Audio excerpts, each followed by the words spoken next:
The pen Logan offered me had our family company's name printed along the side: Boyd Heritage Furniture, Hickory, North Carolina, established 1976. He held it out with a smile while nearly 100 people watched. "Come on, Amber," he said. "It's just your signature." My father stood beside him on the small platform. My mother sat at the closest table with both hands around her water glass. Behind them, a screen showed an old photograph of my grandfather standing inside the original workshop. The banner above us read, "50 years of Boyd craftsmanship." Logan had chosen the banner. He had also chosen where I would sit, when I would come forward, and what he expected me to sign. What he hadn't chosen was the woman standing near the back wall with a gray folder under her arm. That was Robin Santiago. She'd been our family's attorney for years. Logan hadn't invited her. I had. My name is Amber Boyd Calderon, and I'm 33. If you've ever been treated like the dependable child until somebody else wanted what you earned, I understand. Please like this video and subscribe. That night at the anniversary gala wasn't where this started.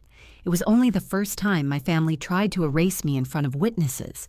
To explain why I was standing there, refusing Logan's pen, I have to go back to my grandfather. Douglas Boyd started Boyd Heritage Furniture in 1976.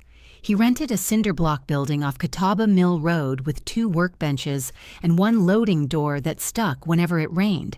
By the time I knew it, the shop had grown around that first room.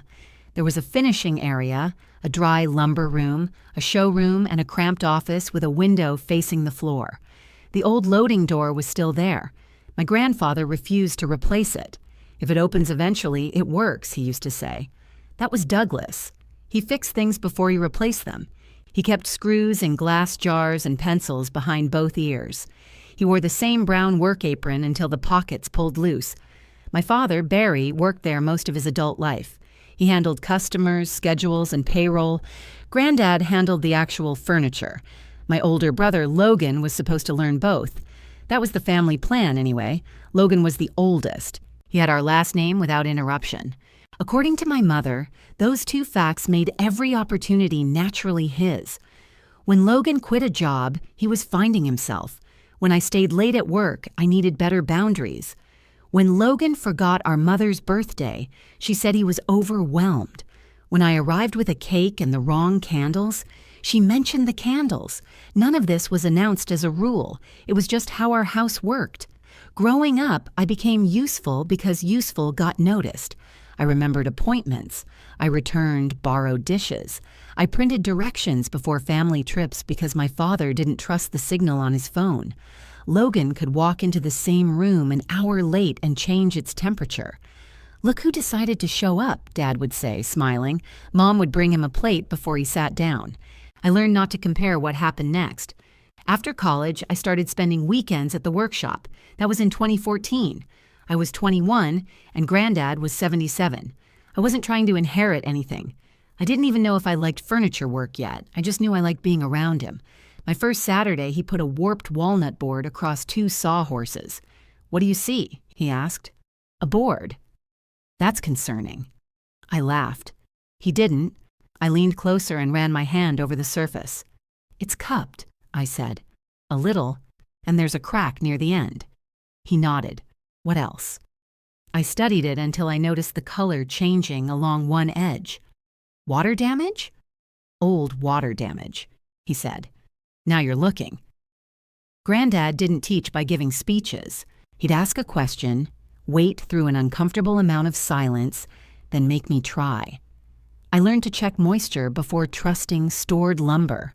I learned why a drawer could fit perfectly in February and stick in July. I learned that customers said rustic when they meant several different things. Sometimes it meant visible grain. Sometimes it meant cheaper. Sometimes it meant they'd found a picture online that couldn't physically support weight. Granddad let me make small mistakes. He stopped the dangerous ones. Once I cut a set of rails 1/8 of an inch short. I stood at the bench staring at them, hoping measurement might become negotiable.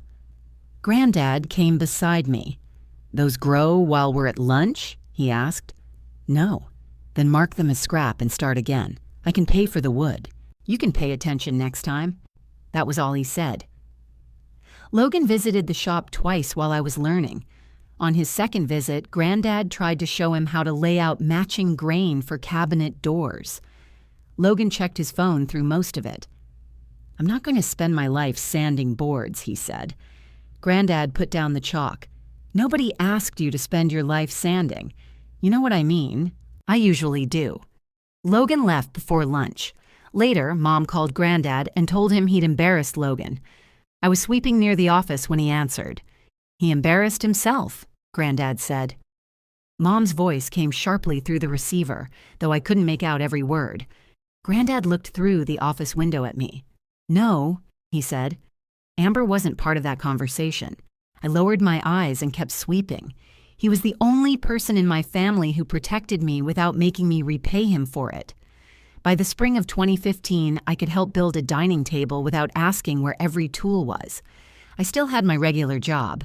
I came to the shop on Saturdays and some evenings. Granddad began leaving notes for me on brown paper. "Check the left rear joint. Customer changed width again. Don't let Barry order soft close hinges until deposit clears." The notes were never signed. They didn't need to be. That summer, he started getting tired.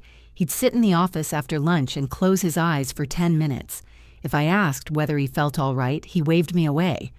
"I'm 78, he said once. "Sometimes I sit down." He died in November. It happened at home, early in the morning. Dad called me before 6. I drove to Oak Hollow Drive wearing pajama pants under my coat. Mom opened the door and grabbed both my arms. "He's gone," she said.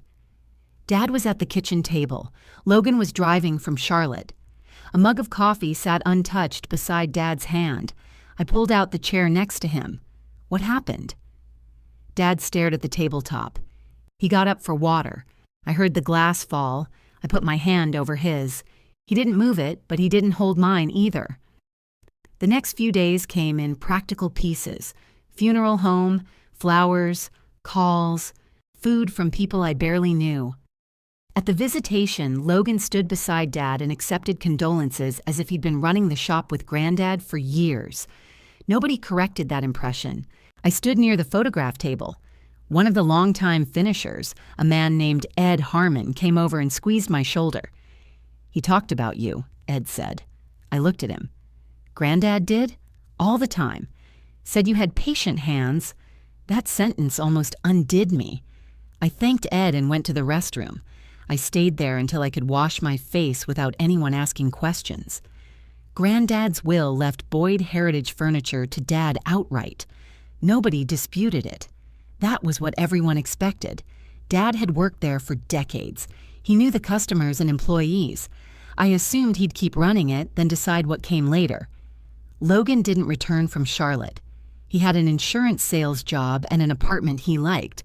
At Thanksgiving, he told us he was finally making connections with serious people. Mom looked thrilled. Dad asked him about commissions for 20 minutes. When Dad asked about me, it was to see whether I could review a property description for the workshop's back parcel. "I can look Monday," I said. "Good. The surveyor's holding things up." There was no discussion of my job beyond that. By 2016, I was licensed as a title examiner and closing agent. I worked for a title insurance firm near downtown Hickory. Most days involved deeds, old liens, estate files, and legal descriptions written by people who believed punctuation was optional. I liked the work. Records didn't become offended when you checked them. If a deed said one thing and a tax card said another, the disagreement had a source. You followed it backward until the facts lined up. Dad started bringing me company paperwork. At first, it was occasional. A question about an easement, a supplier lien that had already been paid, a boundary line behind the lumber shed. Then it became routine. He'd leave a folder at my house and text, "Need this checked." I never billed him. Boyd Heritage was Granddad's company. Helping felt like maintaining something he'd trusted me to understand. Christian noticed the pattern before I did. We were dating then.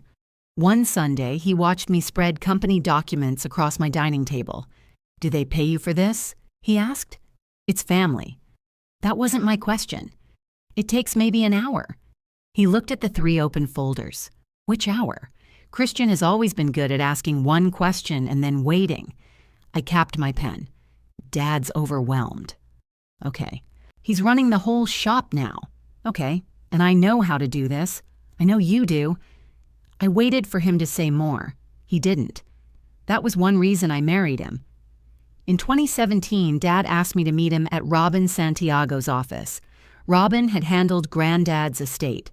Her office was in a converted brick house with narrow stairs and a waiting room that always smelled faintly like lemon cleaner. Dad sat across from Robin's desk with his hands folded over his stomach. I took the chair beside him. "Am I in trouble?" I asked. Robin smiled. "Not today." Dad cleared his throat. "I've been thinking about the company." I waited. "You know the work," he said, "not just the paperwork. Your granddad made sure of that." Hearing him acknowledge it felt strange. Dad usually treated my time at the shop like a hobby that had gone on too long. He looked at Robin, then back at me. "I'm changing my will. When I'm gone, you'll take over Boyd Heritage." I didn't answer right away. Dad's face tightened. "Well, I didn't know you were considering me. Who else would it be?" We both knew the answer to that. "Logan," I said. Dad leaned back. "Logan doesn't care about the shop. He might someday. He's not getting it because he might care someday." Robin turned a document toward Dad. "This reflects what we discussed," she said. "Amber is named as successor owner."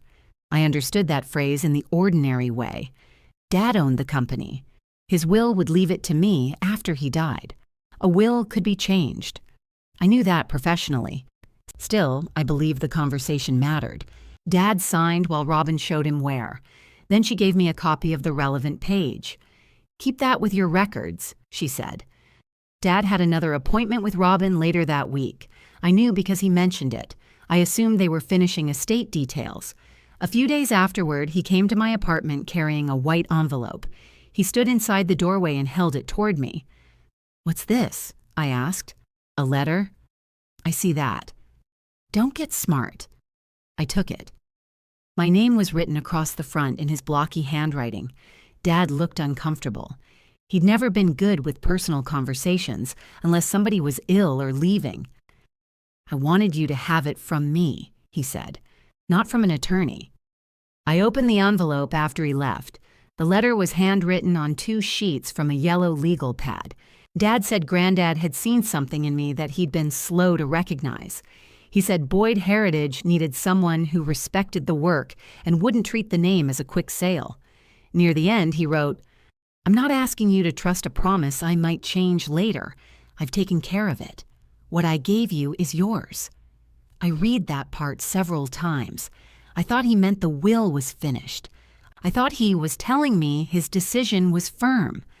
I didn't know there was another document. I folded the letter along its original creases and put it in a cedar keepsake box Granddad had made. The box sat on a shelf in my bedroom beside old photographs and the spare key to his desk. For the next few years, nothing challenged what Dad had told me. I kept my regular career. I helped at Boyd Heritage when needed. I reviewed every property issue without charging the company. Dad never called me an owner. I never asked him to. That sounds careless now. At the time, I thought I was avoiding a fight. Logan still lived in Charlotte, and Mom still became defensive whenever anyone mentioned succession. Once at Christmas, she asked why I needed to spend so much time at the workshop. "Dad asks me to help," I said. "You already have a career, I know. Logan might come back eventually." I set down the serving spoon. What does that have to do with me helping Dad? It doesn't. I'm just saying things change. Dad heard her. He kept carving the ham.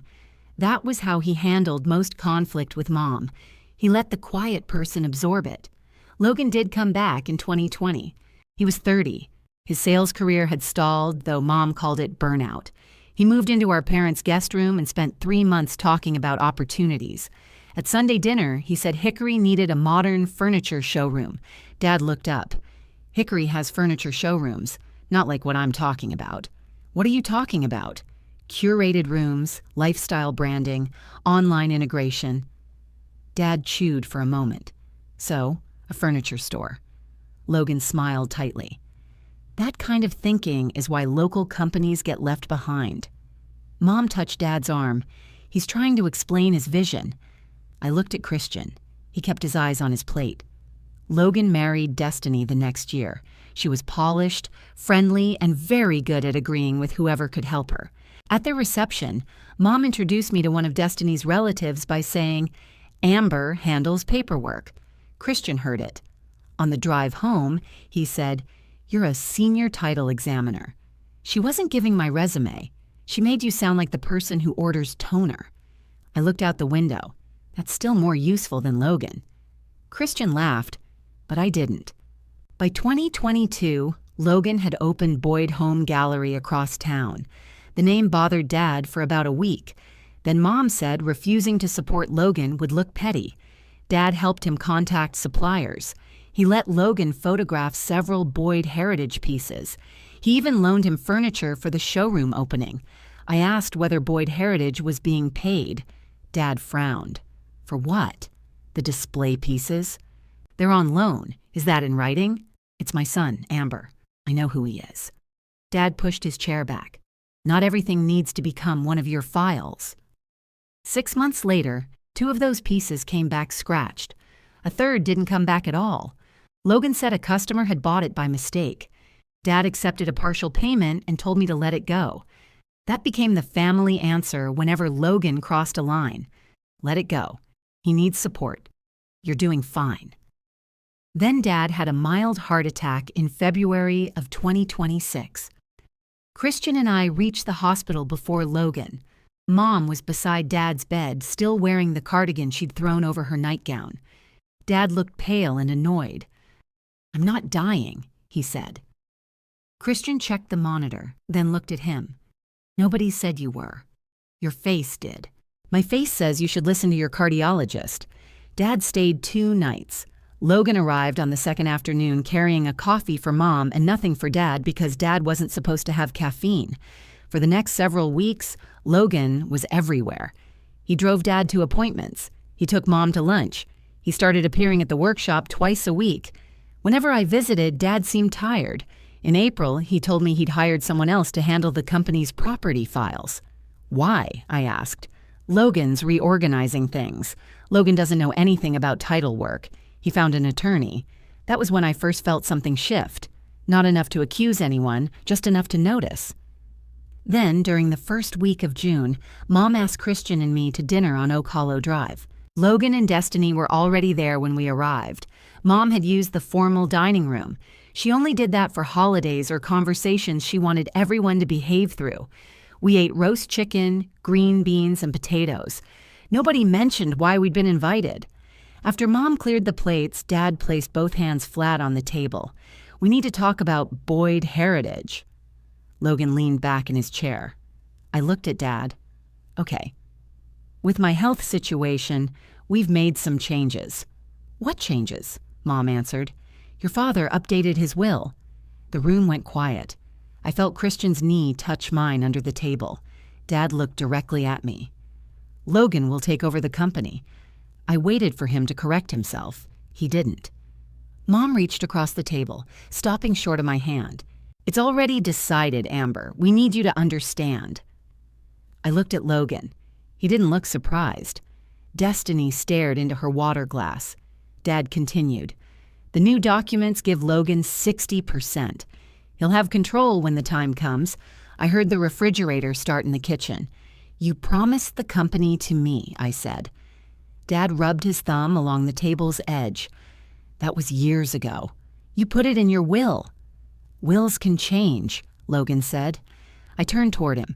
He gave me a small, patient smile. "You know that better than anybody." Mom finally touched my wrist. "Logan needs this chance," she said. "You have your career. You and Christian are stable." There it was. The reward for carrying yourself was being told you could survive being dropped. I moved my hand away from hers. Dad watched me. "I thought you'd be more reasonable," he said. I didn't argue. I didn't ask to see their documents. I didn't mention the free work, the weekends, or Granddad's shop notes. I folded my napkin and placed it beside my plate. Christian stood when I did. Logan's smile faded. "You're just leaving?" "Yes." "Amber, don't make this dramatic." I picked up my purse. I haven't raised my voice. That was the last thing I said at the table. At home, Christian locked the front door while I went upstairs. I pulled the cedar box from the bedroom shelf and carried it to the kitchen. The envelope was beneath Granddad's photograph. Dad's handwriting looked exactly as it had 9 years earlier. I unfolded the letter and read it slowly. "I'm not asking you to trust a promise I might change later. I've taken care of it. What I gave you is yours." Christian read over my shoulder. "What does 'I've taken care of it' mean?" he asked. I thought it meant the will. And now? I looked at the date on the letter. Then I remembered Dad's second appointment with Robin Santiago that same week. "I don't know," I said, "but I'm going to find out." Christian pulled out the chair across from me and sat down. "Are you calling your dad?" "No." "Your mom?" "No." "Logan?" I folded the letter again. Definitely not Logan. He nodded. "Good." I looked at the clock above the stove. It was almost 10. I had work the next morning, and Christian had a patient scheduled before 8. Neither of us moved toward bed. I set the letter between us. "I'm going to make a list," I said. "Of what?" "Everything Dad did in 2017. Everything I remember." Christian stood and brought me a yellow pad from the drawer beside the refrigerator. I wrote the date Dad had asked me to meet him at Robin's office. I didn't remember the exact day, but I knew it had been early September. Then I wrote down the second appointment. I added the will, the letter, and the copy Robin gave me. That copy was in our fireproof document case upstairs. Christian read the list upside down. "What about company emails?" "I might have some. Text messages?" "Probably not from that far back. You never delete anything. That's because people lie about what they sent me."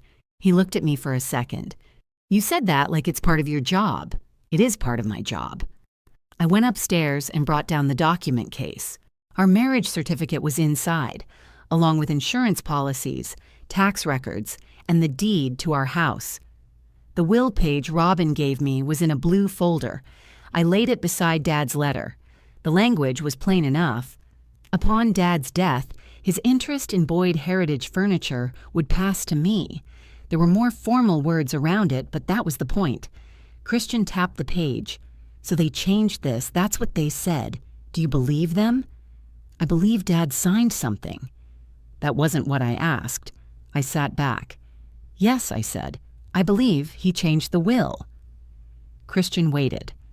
"I also believe they expected me to argue about the promise," I said. "They didn't expect me to ask what else happened that week." "What else did happen?" "I don't know yet." He leaned forward and placed his forearms on the table. "What do you need from me?" The question settled me more than reassurance would have. "I need you not to tell anyone I'm checking." "That's easy. Even if Mom calls, she'll call you. She'll call you after I don't answer. Then I won't answer either." I smiled a little. Christian looked down at Dad's letter. "Do you want me to read the whole thing?" I thought about that. "Yes." I handed it to him. He read slowly. When he reached the second page, he went back to the first and started again. Finally, he set it down. "This doesn't sound like a man describing a future decision." "I know. It sounds finished." "I know." "Then why didn't he tell you what he did? That's the part bothering me." Christian picked up his phone and checked the time. "Can you call Robin tomorrow?" "I can." "Will she talk to you?" "She might not. Dad was her client." "But the will names you." "That doesn't make me the client." He nodded, though I could tell he disliked that answer. I put every document back where it belonged except the letter. That went into my work bag. Before we went upstairs, I photographed both pages and emailed the images to my personal account. Then I saved copies in a folder that didn't have the Boyd name on it. It was a habit from title work. Never depend on one piece of paper. The next morning, I arrived at the office before anyone else. Our firm occupied the second floor of a bank building that had stopped being a bank years earlier. The old vault was now a supply room. The drive-through had become employee parking. I unlocked my office and set down my bag. For the first half hour, I answered emails and reviewed a search involving 3 adjoining parcels near Lake Hickory. I tried to work as usual. Then I opened my personal email and looked at Dad's letter again. The date in the top right corner was September 7th, 2017. I searched my archived work calendar. I'd been with the firm long enough that the system still held old appointments. Most entries were short reminders I no longer understood. On September 5th, I had written, Robin, 4:30, Dad. On September 7th, there was another entry. Pick up Boyd envelope after work. I stared at it. I didn't remember picking up an envelope. That didn't mean I hadn't. 9 years is long enough for an ordinary errand to disappear. I searched my email for Robin's name and restricted the dates to that month. There were 4 messages. The first 2 concerned scheduling. The third was from Robin's assistant, asking me to confirm the spelling of my full legal name. The fourth said, Documents have been completed. Mr. Boyd has your original letter. Our office will retain copies of the executed instruments. Instruments. Plural. I read the sentence again. The will was one document. Dad's letter wasn't an executed instrument. Nobody had witnessed or notarized it. There had been something else. I printed the email and slipped it into a plain folder. Vicky Kim appeared in my doorway holding 2 coffees. You look like you're trying to make a deed confess. I'm thinking, that's usually quieter. She set 1 cup on my desk. Vicky had worked beside me for 7 years. She could identify my bad mornings by how straight I arranged my pens. She nodded toward the printer. Personal or work? Personal. Do I need to pretend I didn't see it? You haven't seen anything. I'm excellent at that. She sat in the chair across from me. I closed the email window. My father changed his will. Vicky's expression changed, but she didn't interrupt. He'd left me the furniture company. Now he says Logan gets control. When did this happen? They told me last night. The documents were signed in April. Did you see them? No? Did you ask? No. She lifted her coffee. That's unlike you. I was at dinner. You examined title claims during lunch. It was a family dinner. That explains nothing. I looked toward the hallway. Nobody else had arrived. In 2017, Dad met with Robin Santiago. I knew about the will. It named me as successor. But this email says she retained copies of executed instruments. Vicky read the printed message. Could be standard wording. It could. You don't think it is. I don't know what I think. That's not true. I took the page back. I think Dad did something he expected to hold. I think my family believes changing the will undid it. Those aren't the same thing. No. Vicky placed her cup on the edge of my desk. What are you going to do? Call Robin. And then? Nothing until I know what the documents say. She gave me a small nod. That sounds like you. I called Robin's office at 9. A woman named Denise answered. I remembered her from the waiting room years earlier. Santiago Law. Hi, Denise. This is Amber Calderon. Amber Boyd Calderon. There was a pause while she searched her memory. Barry Boyd's daughter? Yes. How are you? I'm all right. Is Robin available? She's only in 3 days a week now. Can I tell her what it's about? I need to ask about documents she prepared for my father in September of 2017. The friendliness left Denise's voice, not rudely, just professionally. Estate documents? I'm not sure. All right, let me take your number. She already had my number. I gave it anyway. Robin may need to review the file before returning your call, she said. That's fine. Does your father know you're calling? No. Another pause. I'll pass that along. Robin didn't call that morning. I went through 2 closings and found a judgment attached to the wrong person in a 3rd file. At lunch, I ate half a turkey sandwich at my desk. Every time the phone rang, I looked at the display. At 2:15, Mom called my cell. I let it go to voicemail. She called again 5 minutes later. The message arrived while I was reviewing a deed. Amber, it's Mom. I don't like how last night ended. Your father doesn't need stress and Logan feels terrible. Nobody is taking anything from you. Please call me. I played it twice. Nobody is taking anything from you. That was an odd thing to say after telling me Logan would receive the company I'd been promised. I wrote the sentence on my yellow pad. At 3, Dad texted, "Your mother wants to know you're okay." He didn't say he wanted to know. I replied, "I'm fine, working." 3 dots appeared, disappeared, then appeared again. Finally, he sent, "We should talk when everyone is calmer." I wrote back, "I agree." He didn't answer. Robin called just after 5. Most of the staff had left. Vicky was still in her office finishing a closing package. "Amber," Robin said, "Denise tells me you have questions about your father's old file." "Yes." "Is Barry well?" "He had a mild heart attack in February, but he's recovering." "I'm sorry to hear that. Thank you." She waited for me to explain. I looked at the closed office door. "He changed his will in April," I said. "Last night he told me Logan will receive control of Boyd Heritage." Robin didn't say anything. "Were you aware of that?" I asked. "No." "Did you prepare the new will?" "No." "Do you still represent my father?"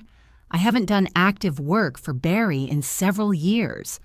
That wasn't a full answer. She knew I knew it. "I found your office email from September of 2017, I said. "It says you retained copies of executed instruments. I knew about the will. I didn't know there were other instruments." Robin breathed out slowly. "I need to be careful here." "I understand. Some of what's in that file came from conversations with your father. I'm not asking what he told you privately." "What are you asking? What did I sign?" Her answer came quickly.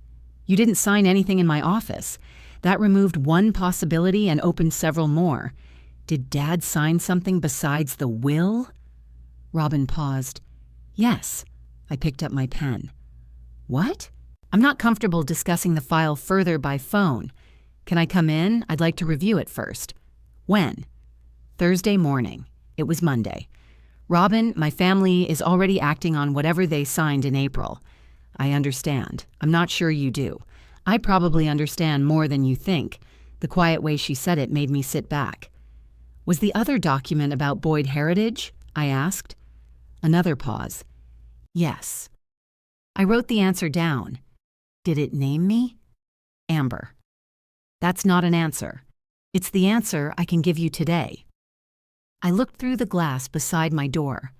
Vicky stood in the hallway, waiting without pretending not to.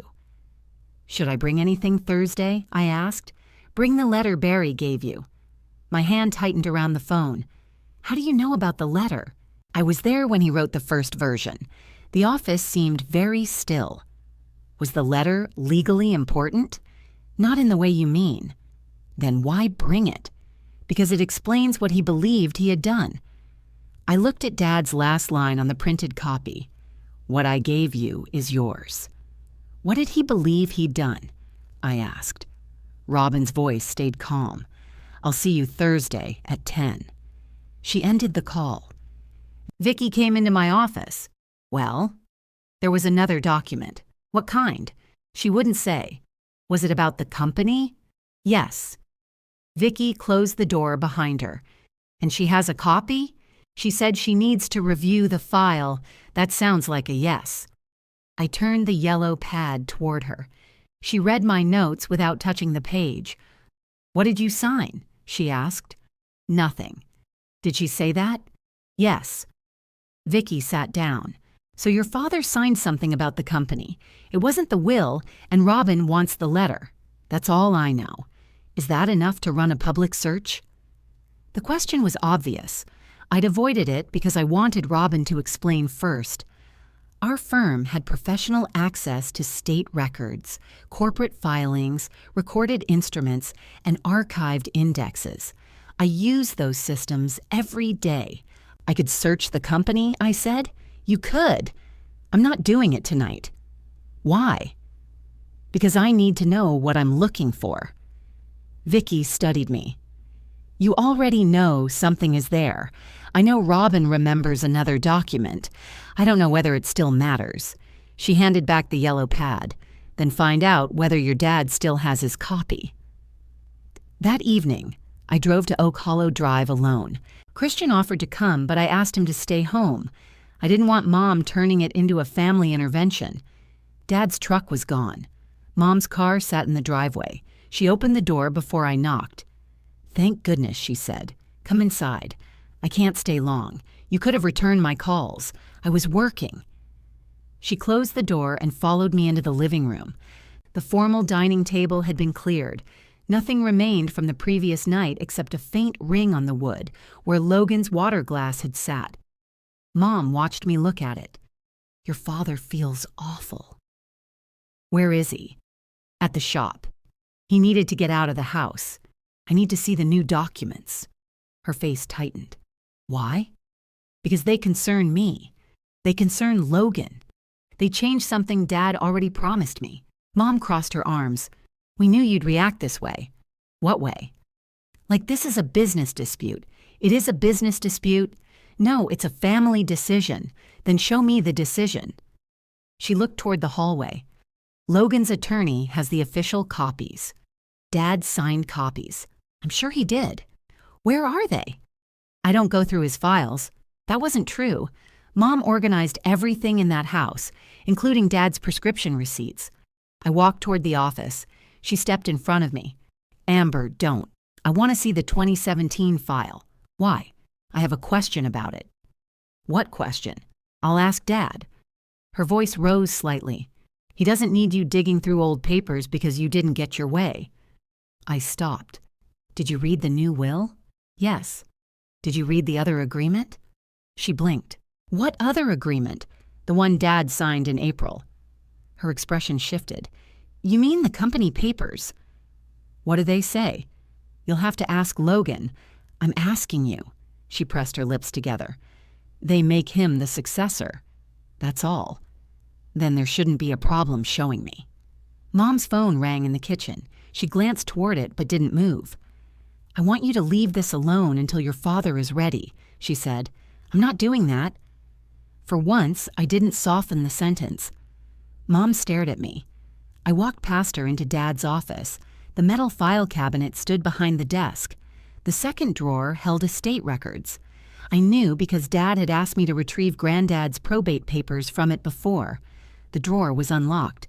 Inside were labeled folders for taxes, insurance, property, and medical records.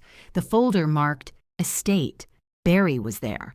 The folder marked Boyd Heritage. Ownership was not. I checked the drawer beneath it. Mom stood in the doorway. "Are you finished?" "Where's the ownership file?" "I don't know. It used to be here. Your father moves things. Dad doesn't move files. He asks me to find them." She looked away first. That was the small thing that changed everything. The paper copy was missing. Robin was reviewing her own file. Mom wanted me to stop asking questions before she even knew what I'd found. I closed the drawer. "I'll talk to Dad," she said. "Don't." "What?" "Don't warn him that I'm looking." Her face went still. "Why would you say it like that?" "Because you already know there's something I'm not supposed to see." I walked past her, picked up my purse, and left. Once I was inside my car, I photographed the notes I'd made and sent them to myself. Then I opened my calendar and blocked off Thursday morning. I still didn't know what Dad had signed in 2017. I only knew somebody had removed the family's copy, and my mother was afraid I might find another one. Mom warned him anyway. Dad called before I reached home. "What were you doing in my office?" I kept both hands on the steering wheel. "I was looking for the 2017 ownership file. You had no right to go through my things. You've sent me into that cabinet dozens of times. That doesn't give you permission whenever you feel like it." "All right, where's the file?" He went quiet. "Your mother said you upset her. She wouldn't show me the new documents. You don't need to see them yet." "Why not?" "Because they're not in effect." I slowed at a red light. "You told me Logan gets 60% when I'm gone. Then why did you sign a new operating agreement?" Dad breathed heavily into the phone. "This is exactly what I was trying to avoid." "What does the agreement say?" "It puts the plan in writing." "That's not an answer." "Amber, I am not discussing legal documents while you're driving around angry." "I'm not angry." "You went through my office. I opened an unlocked file drawer. Against your mother's wishes." The light turned green. I waited until I'd crossed the intersection. Did you remove the old ownership file? No. Did Logan? I don't know. Did his attorney take it? I said I don't know. Dad's voice had changed. He sounded tired now. I pulled into a pharmacy parking lot and stopped the car. Who drafted the April documents? I asked. An attorney, Logan, knows. Who? That's not important. It is if he changed your company agreement. He knows what he's doing. Did Robin review it? No. Why not? Because Robin is practically retired. She's still licensed. Logan wanted someone more current. More current was the kind of phrase Logan used when he wanted to insult somebody while sounding practical. I looked at the dark windows of the pharmacy. Did you tell Robin you replaced the will she prepared? No. Did you tell her you were changing the company plan? No. Dad exhaled. You need to stop calling people behind my back. I called one person. That was enough. Mom had told him within 20 minutes. I'm meeting Robin Thursday, I said. No, you're not. Yes, I am. She was my attorney. I know. She has no business discussing my estate with you. Then she won't. Dad didn't have an answer for that. A car pulled into the space beside mine. I kept my eyes forward. Are you worried she'll tell me something? I asked.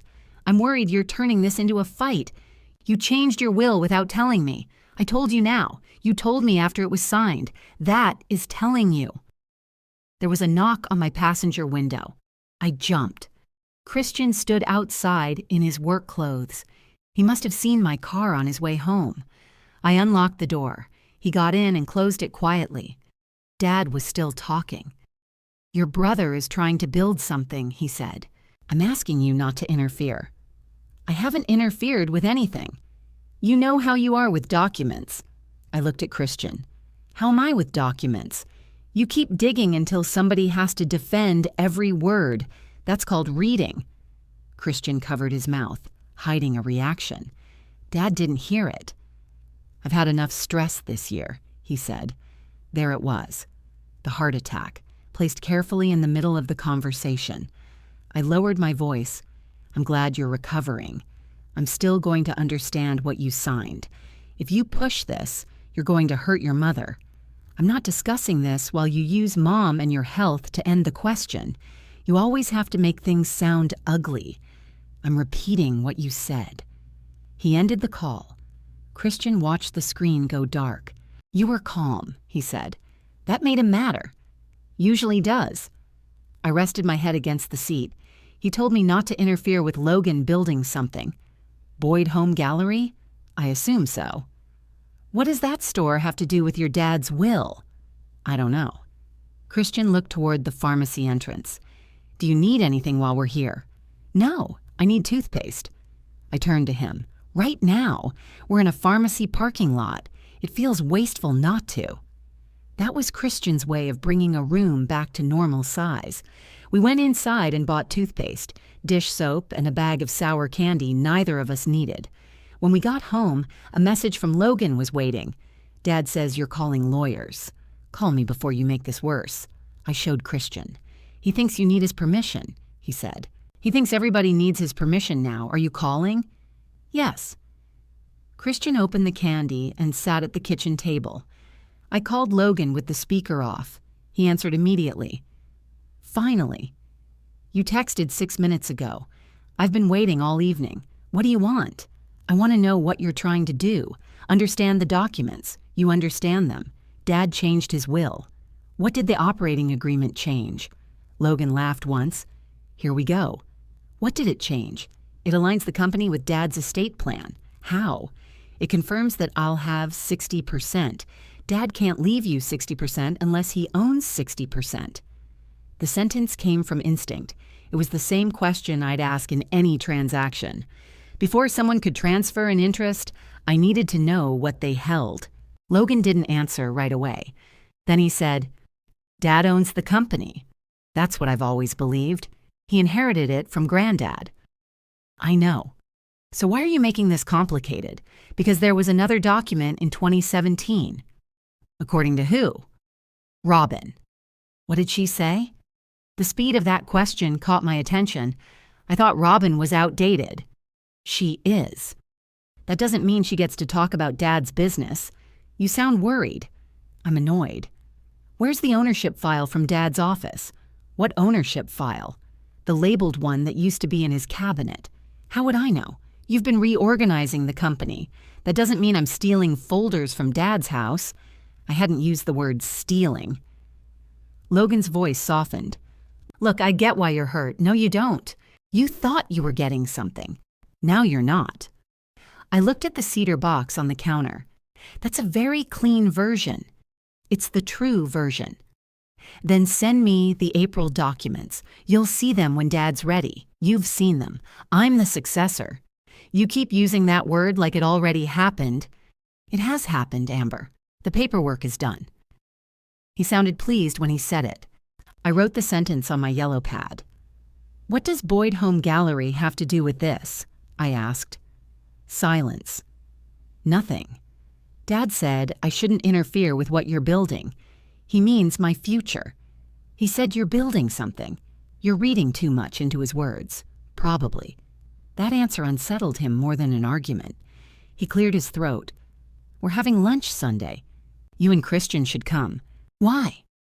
Mom wants to reset. Reset what? This whole conversation. I'm not discussing documents over lunch again. You won't have to. There's a short acknowledgement Dad wants everyone to sign. I stopped writing. What acknowledgement?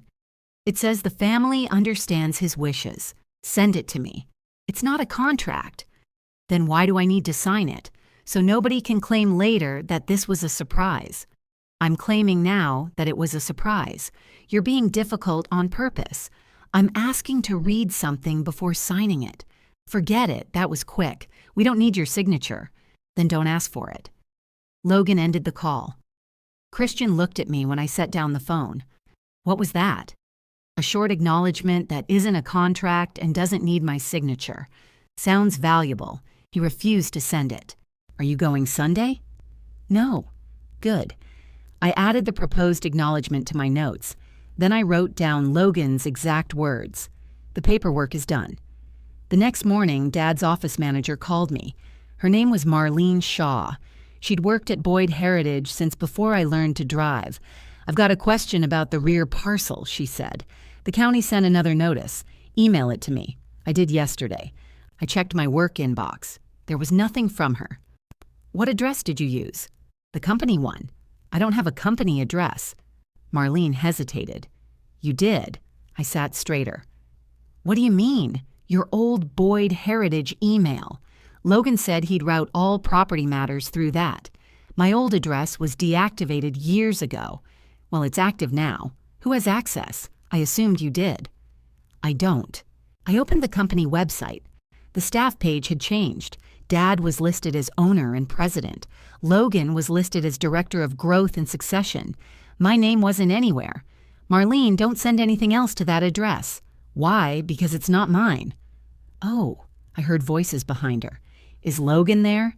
I asked. He's on the floor with your dad. I'm coming over. The workshop smelled like sawdust and finish when I walked in. The sound of a sander came from the back room. Marlene met me outside the office. I printed the county notice, she said. She handed me 2 pages. Who activated the email? I asked. Logan asked our website company to do it. Has he received anything through it? I sent the notice. A customer sent a boundary sketch last week. Anything confidential? Not that I know of. I looked through the office window. Logan stood beside Dad's desk with a cardboard file box at his feet. The box was marked Ownership and Governance. He saw me looking at it. Dad turned around. What are you doing here? Marlene sent company records to an email address Logan controls under my name. Dad looked at Logan. It was just easier, Logan said. Easier for who? I asked. We needed continuity. Then use your own name. You weren't answering questions. Nobody asked me one. Dad rubbed his forehead. Can we not do this here? I'm not the one using someone else's email address. Logan stepped between me and the box. It's a company account, with my name on it. I'll change the label. You'll shut it down, Dad said. Amber. No. Anything sent there looks like it went to me. It didn't. Marlene stayed near the door, holding her hands together. Dad noticed her. "Marlene, give us a minute." She left without arguing. I pointed to the box. "Did that come from your home office?" Dad glanced down. "It's company material." That wasn't my question. Logan picked up the box. "We're organizing records for the anniversary." "What anniversary?" Dad looked surprised that I had to ask. "The company turns 50 in August. I know when Granddad started it. Then you know about the gala." "No, I don't." Logan smiled. "It's in planning." "Who's planning it?" "Destiny and Mom." That explained why nobody had mentioned it to me. Dad sat behind his desk. "We're announcing the succession plan that night?" I looked at him. "In front of who? Employees, customers, vendors, people who've supported us. And you're announcing Logan as the next owner." "Majority owner," Logan said. The correction came easily. He had already practiced it. Dad watched my face. "This is why we wanted the family acknowledgement first. You want my signature before you tell the community." "It shows unity," Logan said. "It shows I agreed. You do understand." I looked at the box in his arms. "Did you take the ownership file from Dad's house?" He shifted his grip. "These are company records. That's the second time you avoided the question." Dad stood. I gave him the file. Mom had looked away because she knew where it was. "Did you read it first?" I asked. Dad's face hardened. "I know what I own. That's not what I asked." Logan carried the box toward the door. "Stay out of this, Amber." I stepped aside and let him pass. Dad waited until Logan was gone. "You're making him nervous. He activated an email in my name. I'll have it changed. He's telling people he'll own a majority. That's the plan. What if the old documents don't support the plan?" Dad looked toward the workshop floor. "They do. Have you checked?" "I don't need to." That answer was worse than no. I folded the county notice and put it in my bag. Ed Harmon was near the loading area when I left. He was checking a tabletop under a bright work lamp. He looked up. "Heard you were here." "Just fixing an email problem." Ed turned off the lamp. "Logan told us he'll be running the place by fall." I stopped. "By fall?" That's what he said Monday. Dad had described a transfer after his death. Logan was telling employees it would happen within months. Did Dad hear him? Your dad was standing there. What exactly did Logan say? Ed wiped his hands on his apron. He said after the anniversary, all final decisions would go through him. Said Barry was stepping back. I looked toward Dad's office. Did he mention me? Ed's expression gave me the answer first. He said you'd chosen your own career. I nodded. Thank you. Amber. I turned back. Your granddad didn't see it that way. Ed returned to the table before I could answer. On Thursday morning, I carried Dad's letter into Robin's office. The waiting room looked almost unchanged. Denise brought me coffee in a paper cup and led me upstairs. Robin had 2 files open on her desk. One was blue, the other was red. She pointed to the chair across from her. I found the archived company file, she said. Is the other document in it? Yes. Can I see it? Not yet. I set Dad's letter on the desk. Robin placed one finger on the red folder. Before I advise you, I need to resolve a conflict question and confirm whether anything was later amended. Logan says it was. Logan says many things. She opened the blue folder and removed an index page. There were 4 entries from September of 2017. Will, letter to Amber, membership assignment and operating agreement amendment, state filing confirmation. I read the last 2 lines again. Robin watched me. That wasn't estate planning, I said. Not entirely. What was assigned? You need the document. You have it. I have a copy. I want you to obtain the certified public record independently. Why? Because nobody can accuse me of altering a state record. I looked up. Are you expecting that accusation? I'm expecting resistance. She wrote a filing reference on a note and slid it toward me. Pull the complete corporate history, she said, not the current summary. Go back to September of 2017. I folded the note into my wallet. Back at my office, Vicky closed my door while I signed into our professional records system. I entered Boyd Heritage Furniture into the state search field. Then I selected the option for archived filings. The system returned 14 records. The first was the company's original formation filing from 1976. The next several involved address changes, registered agents, and annual reports. I narrowed the dates. A filing from September 8, 2017, appeared near the bottom of the page. The description read, "Membership assignment and amended member schedule." My hand stayed on the mouse. Vicky leaned closer. "That's the day after the letter." "I know." I opened the filing. The first page was a state cover sheet. Robin's office appeared as the submitting party.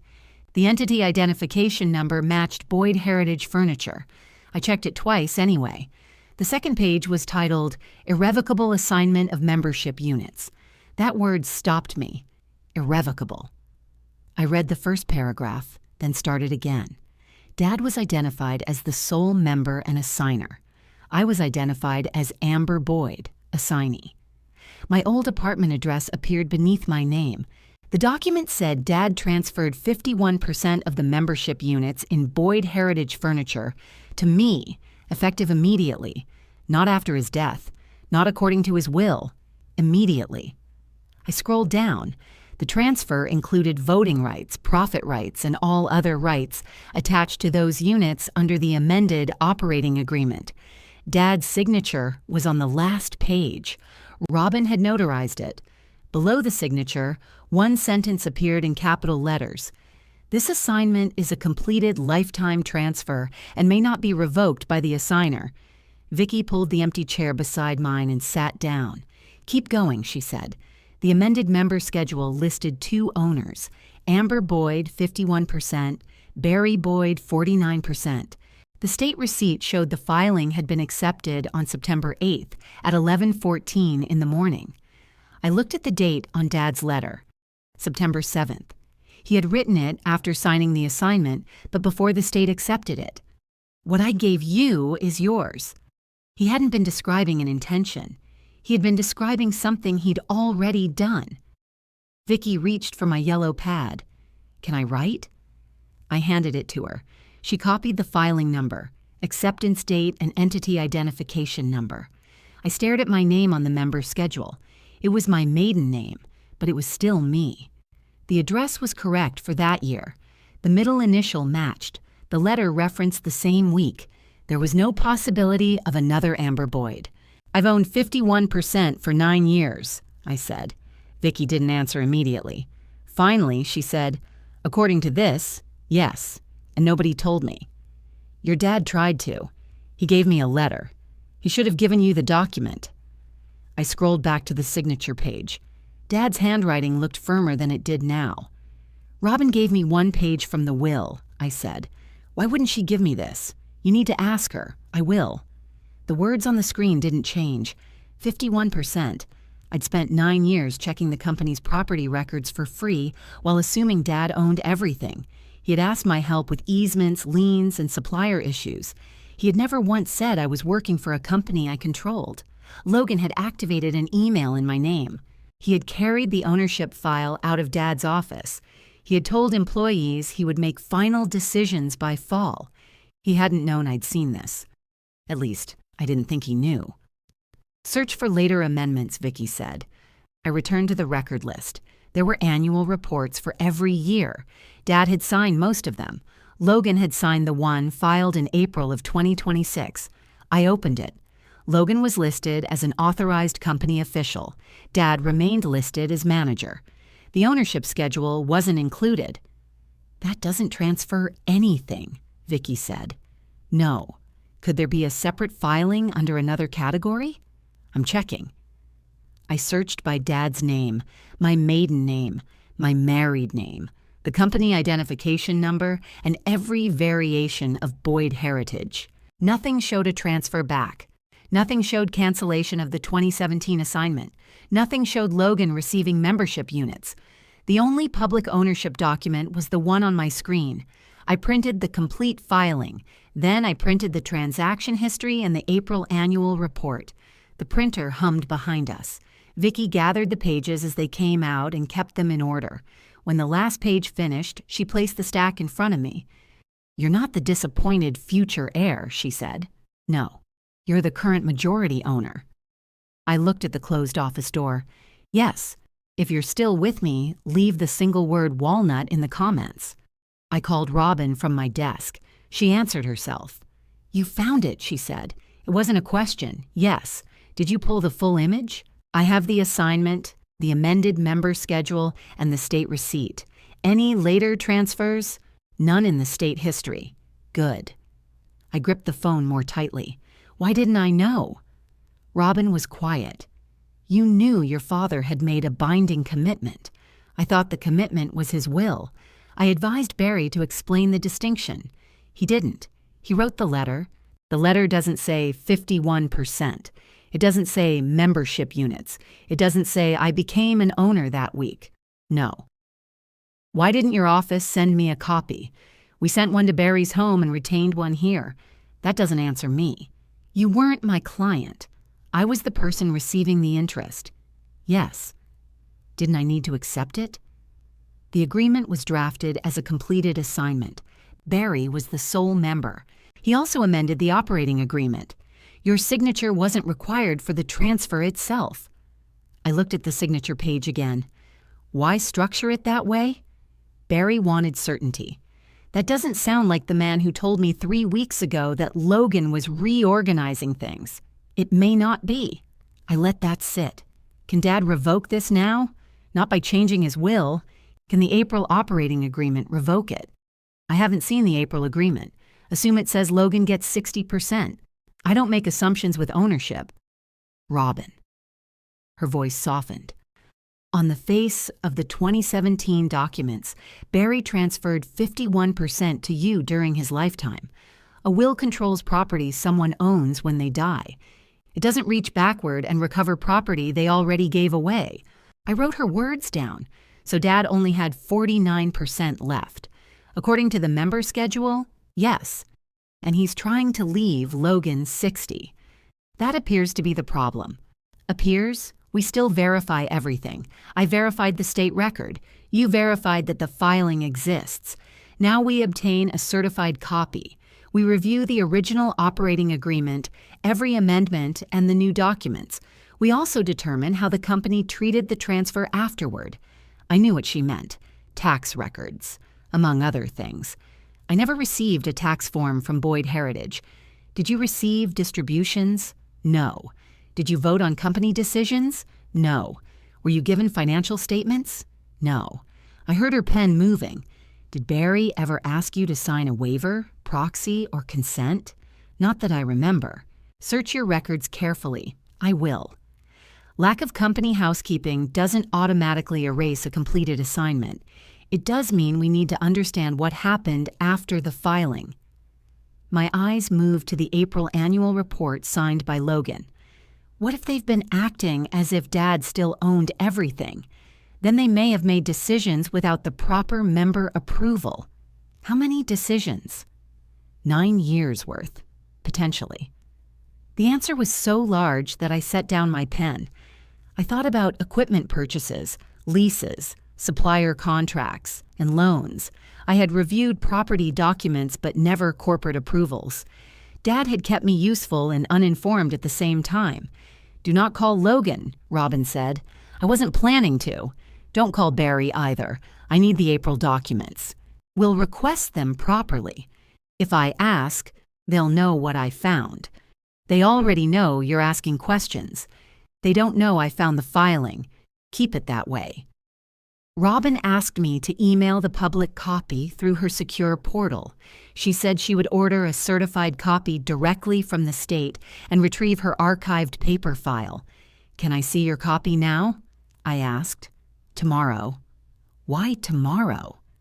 Because I want to compare it to what you pulled before either of us starts drawing conclusions. You've had 9 years to know what it says, and you've had 20 minutes. That was fair, though I didn't enjoy hearing it. I'll be there at 9, I said. After the call, Vicky looked at my notes. Did she confirm it? She confirmed the filing means what it says. Then why do you look worried? Because Boyd Heritage hasn't treated me like an owner. Does that undo it? Robin says, not automatically. That sounds encouraging. It also means Dad may have been signing things for 9 years without authority he thought he had. Vicky sat back. Or authority he wanted everyone else to think he had.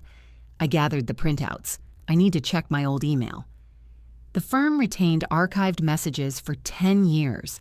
I searched for Boyd Heritage, membership, assignment, operating agreement, units, and Robin's office. Most results involved property work. One message from Dad appeared on September 11, 2017. The subject line said, "Company Papers." The body contained one sentence. Robin finished everything.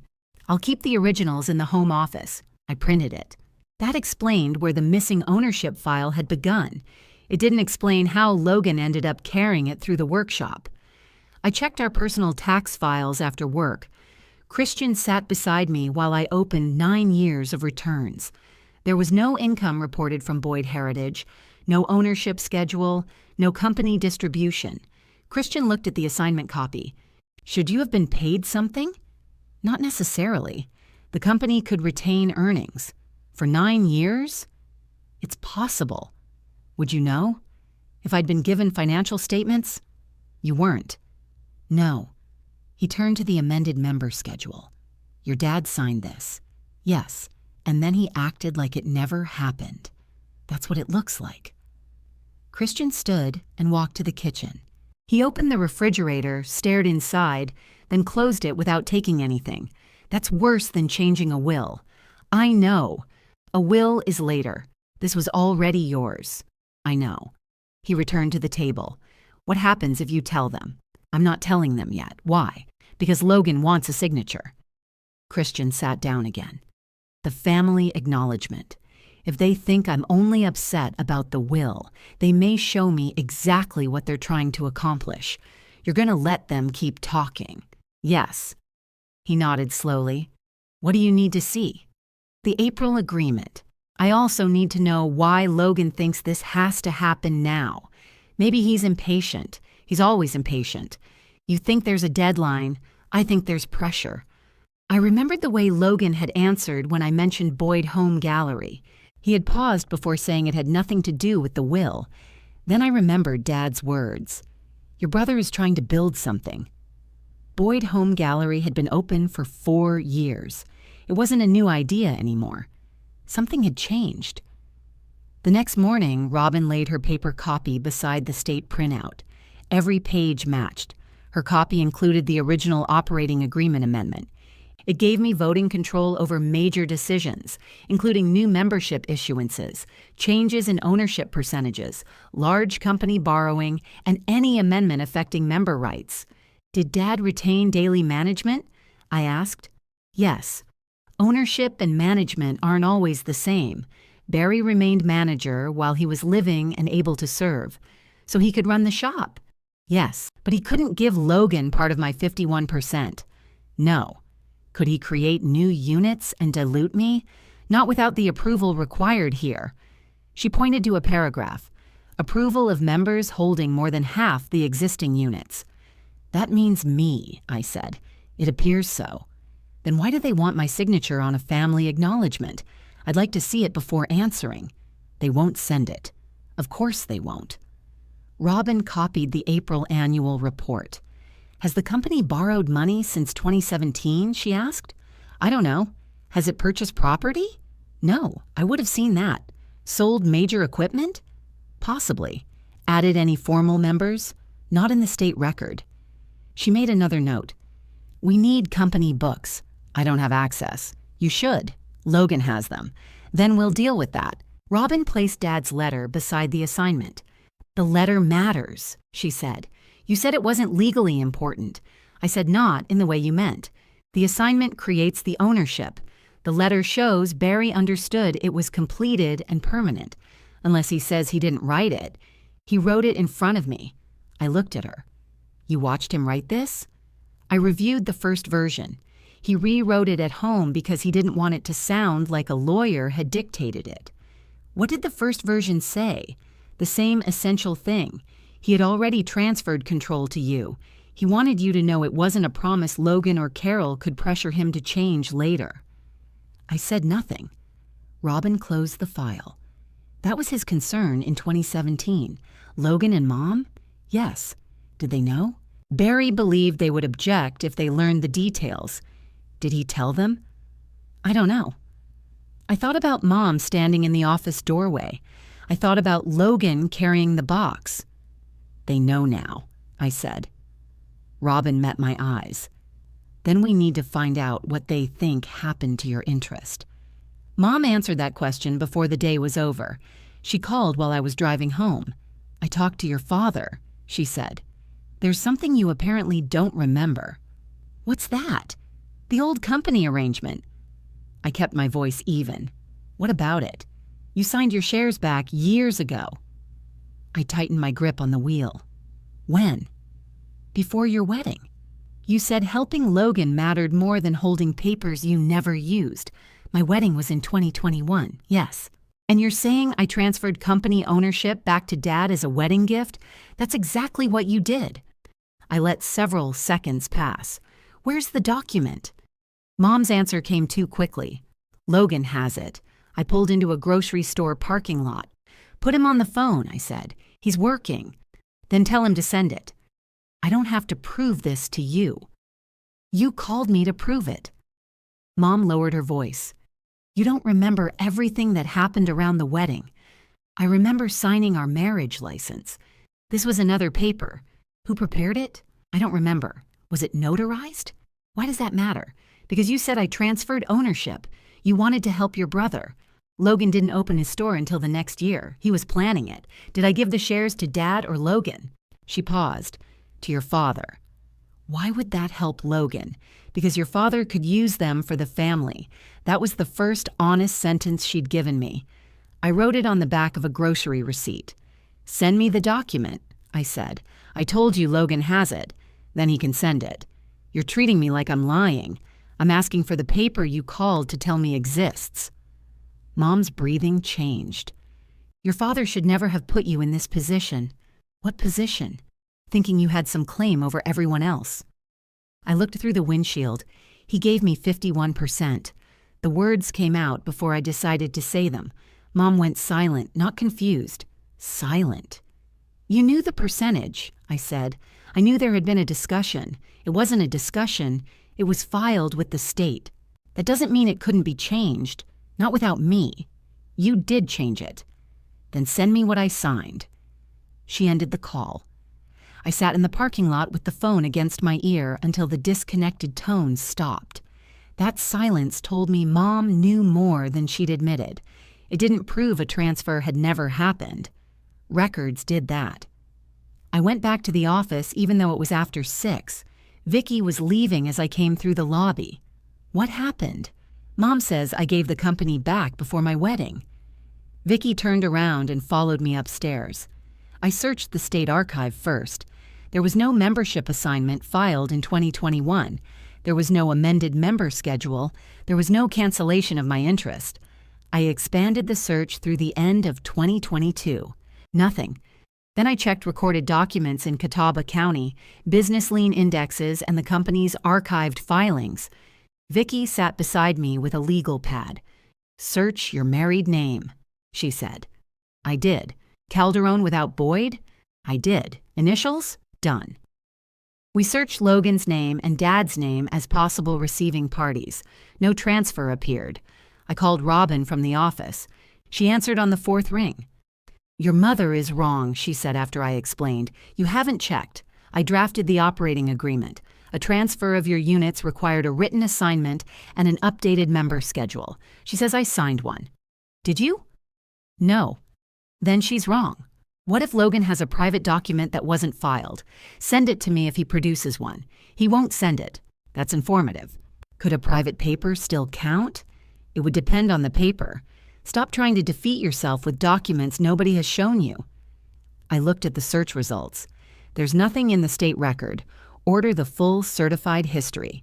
We'll compare it with my file. I already requested it. Good. Robin paused. Why did Carol say the transfer happened before your wedding? She says I wanted to help Logan. Help him do what? Open Boyd Home Gallery. Robin didn't respond immediately. When did he open it? 2022. How was it financed? I don't know. Neither of us spoke. Then Robin said, "Find out." I began with public records. Boyd Home Gallery had a commercial lease and a financing statement filed in 2022. The secured party was Hickory Community Bank. The filing covered inventory, equipment, accounts, and proceeds. It didn't state the original loan amount. I recognized the bank's name immediately. Our title firm handled closings for several of its customers. The next morning, Nathan Lee came into our office for a scheduled commercial closing. I'd known Nathan professionally for years. He wore conservative suits, carried his own black pens, and never tried to make a closing move faster by pretending a missing document didn't matter. I was standing at the copier when he came down the hallway. "Morning, Amber." "Morning." He nodded toward the conference room. "Vicky has me signing until my hand falls off. She enjoys that, I've noticed." He started toward the lobby. "Nathan," I said. He turned. "Can I ask you something off the record?" His expression became careful. "You can ask. Do you handle Boyd Home Gallery?" "I can't discuss a customer's account." "I understand. Is this related to a closing?" "No." "Then I really can't help you." He walked away. That was the correct answer. I would have trusted him less if he'd given me anything else. At noon, his assistant called my office. "Nathan would like to speak with you at the bank," she said. "He asked whether you can come at 4. "Did he say why?" "He said it concerns a business ownership verification. I brought the public state filing and nothing else." Nathan met me in the lobby and took me to a small conference room away from the loan offices. A compliance officer named Sandra Bell joined us. She was introduced, sat down, and opened a notebook. Nathan looked at the certified request receipt in my folder. "Before we begin, I need to confirm whether you're represented by counsel in connection with Boyd Heritage." "Yes, Robin Santiago." He wrote down her name. "Have you authorized the bank to contact her?" "Not yet. We'll need that if this goes further. What is this?" Nathan placed a single page on the table. It wasn't a loan document. It was a company search showing my name and 51% interest. "When you asked about Boyd Home Gallery, I checked a representation in our file," he said. "What representation?" "That Logan Boyd expected to receive majority control of Boyd Heritage Furniture." "When did he say that?" "During the original lending process in 2022 and several times afterward." Sandra watched me without speaking. "Did the bank lend against Boyd Heritage?" I asked. "No." "Did Boyd Heritage guarantee his loan?" "Not according to the documents we have."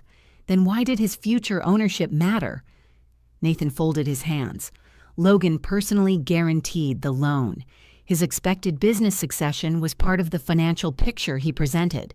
It supported his claim that he would have additional income and assets available. How much does he owe?" Nathan glanced at Sandra. She gave a small nod. "The current balance is approximately $180,000, he said. I sat back. "That's the original amount?" "The current balance." "He hasn't paid it down?" "I can't discuss his full payment history. I can tell you the account has been under review since last year. The store had opened 4 years earlier and still owed $180,000. "What does the bank need now?" I asked. "Documentation supporting his claimed ownership position. He doesn't have one. He submitted the April operating agreement. There it was." "What does it say?" "It represents that Logan will hold 60% of Boyd Heritage as successor owner." "Will hold when?" "The language isn't clear. That's because Dad told me it takes effect after his death." Nathan's jaw tightened. Logan represented the succession as imminent. He told employees it would happen after the August anniversary. Sandra wrote something. Nathan continued. "The bank set a compliance deadline after the account fell behind. Logan was asked to document the ownership interest he'd repeatedly identified as part of his financial strength." "When is the deadline?" "The end of August. The gala was in August." I looked at the ownership search on the table. "What made you check the state record today?" "You did." "My question?" your question, your professional role, and the fact that the April materials mention family consent that hasn't been provided. The acknowledgement. Yes, Logan told me it didn't matter. It matters to us. What does it say? Nathan opened a folder but didn't turn it toward me. It states that Barry's family acknowledges the succession plan and waives any objection based on prior estate or company arrangements. That wasn't a family peace document. It was designed to make old ownership claims look surrendered. Did Logan tell you I would sign it? He said you had already agreed in principle. I stared at him. When? He didn't give a date. I learned about the new will at dinner in June. Sandra stopped writing. Nathan's face stayed controlled. Did you agree to the change? No. Did you transfer any ownership interest back to Barry? No. Are you asserting the 51% shown here?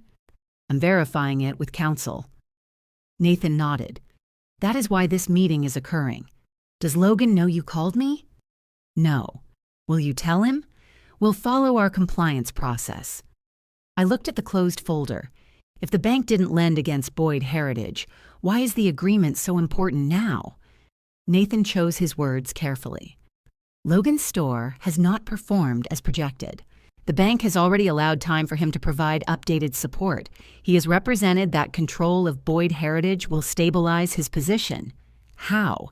Access to established business income, supplier relationships, and assets. He plans to use Boyd Heritage to save his store. Nathan didn't answer. He didn't need to. Everything from the last 4 months settled into place. After Dad's heart attack, Logan had started driving him to appointments. He had brought in his own attorney. He had taken the ownership files and activated an email in my name. The April documents weren't about what happened after Dad died. They were about the bank's deadline. Mom said I didn't need the company because Christian and I were stable. Logan did need it.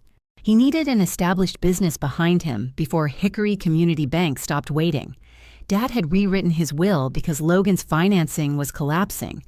Mom had invented the wedding gift because my existing ownership blocked the rescue. The family acknowledgement was supposed to close the gap. They didn't just want my future place. They needed my present signature. Nathan closed the folder. Do not rely on anything I've said as legal advice. I won't. I also need you to understand that the bank has not reached a final decision. I understand. Will Robin contact us? Yes. He stood, signaling the meeting was finished. Sandra left first. At the door, Nathan stopped me. Amber, did you know your name was being used on a company email account? No.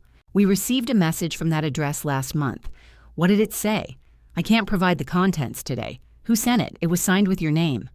I didn't move. Nathan's voice stayed even. It said you supported Logan's succession. I took out my phone and called Robin before I reached the elevator. She answered before the second ring. Don't say anything to them, I said. What happened? I stepped into the empty stairwell. The bank received an email from an account using my name. It said I supported Logan's succession. Who controls the account? Logan. Can you prove that? Marlene told me he activated it. That proves he requested the account. It doesn't prove he sent the message. I know. What did the bank show you? Nothing from the loan file. Nathan confirmed the balance is about $180,000. The compliance deadline is the end of August. Robin was silent for a moment. So that's the pressure? Yes. And the acknowledgement is part of the bank's review? Yes. Did you sign anything? No. Did you agree verbally? No. Good. Go back to your office. Write down the conversation while it's fresh. Do not contact the website company yourself. Why not? Because the email may now matter to the bank's compliance investigation. We preserve it before anyone gets helpful and deletes an account. I pushed open the stairwell door. Can you call Nathan? As soon as you authorize me. I authorize you. I'll send an engagement letter. Read it before signing. I will. Amber, yes? Don't let the false email distract you from the ownership documents. That message may show what Logan was trying to do. It does not create authority he never had. That sentence stayed with me as I drove back to work. Vicky was waiting in my office. I wrote down everything Nathan and Sandra had said. I included where each person sat when Nathan opened the folder and the words he used about Logan's representations. Then I saved the notes as a PDF and emailed them to Robin's secure portal. Vicky read the engagement letter over my shoulder. "Is she representing you against your father?" she asked. "She's representing me concerning my ownership rights. Your father might hear that as the same thing. He'll hear whatever Logan tells him to hear." I signed the letter. Robin contacted the bank that afternoon. She copied me on a short message authorizing Nathan to preserve communications sent under my name. She didn't accuse Logan. She didn't mention fraud. She asked the bank to retain the original email, including its technical delivery information. Then she contacted the company that managed Boyd Heritage's website and email accounts. Her preservation request went to their records department, not their customer service line. By 5, both had confirmed they would retain the records. Nothing was deleted. Nobody in my family knew Robin had asked. The certified state packet arrived electronically the next morning. I opened it alone. A certification page appeared first. It carried the North Carolina Secretary of State's seal, an issue date, and a verification code. Behind it was the complete company history. I checked the entity number. Then I checked every page count against the index. The 2017 assignment was there.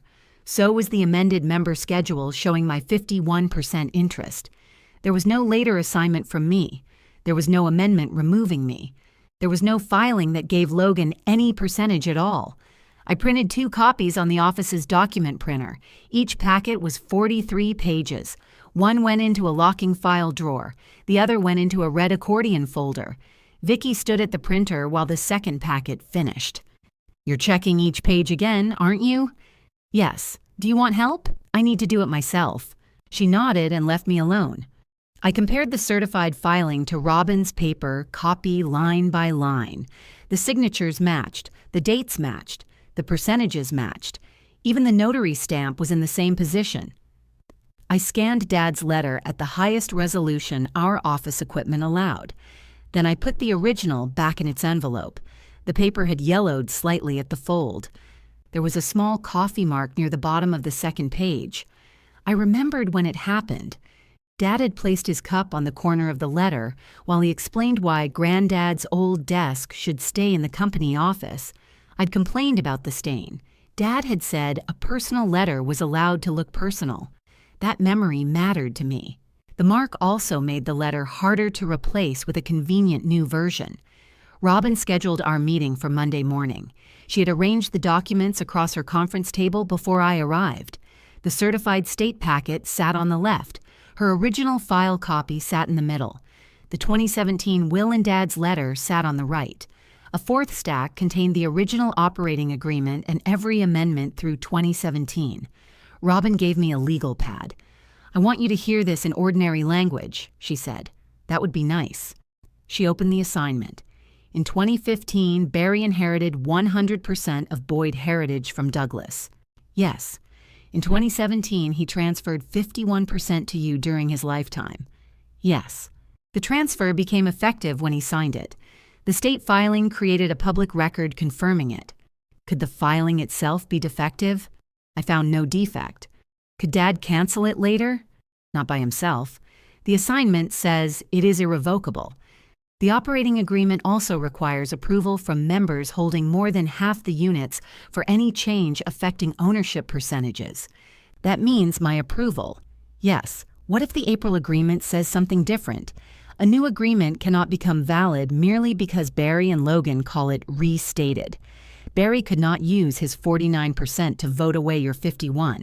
I wrote that down. Robin turned to the old will. This will named you as successor owner of whatever interest Barry held when he died. At the time, that was 49%. Correct. The will did not create your existing 51%. The assignment did. And the new will? Even if it validly replaces this will, it can only pass property Barry still owns. So Logan could inherit Dad's 49%. If the new will remains valid and Barry still owns that interest when he dies, yes, but not 60. Not from Boyd Heritage as it exists today. I put down my pen. For weeks, everyone had talked as if Dad was choosing between his two children. He wasn't. He had already made the controlling choice 9 years earlier. The only interest left for him to choose was his minority share. "Why does the new agreement say 60%? I asked. "I need to read it." "Can the bank give it to you?" "Not without proper authority. It belongs to their customer file." "Then, how do we get it?" "Let Logan ask for your signature again." I looked at her. "You want me to respond?" "I want you to request the complete document before considering the acknowledgement. That's normal. It doesn't reveal what we know." I opened my phone. The message from Logan was still there. "We don't need your signature." He may not ask again. He will if the bank told him it matters. Robin was right. That afternoon, an email arrived from Logan's attorney. The subject line read, "Boyd Family Succession Acknowledgement." The attorney wrote that Logan had asked him to provide the document in advance of a family meeting. He described it as a courtesy confirmation of Dad's estate wishes. The acknowledgement was attached. It said I had been fully informed of the succession plan.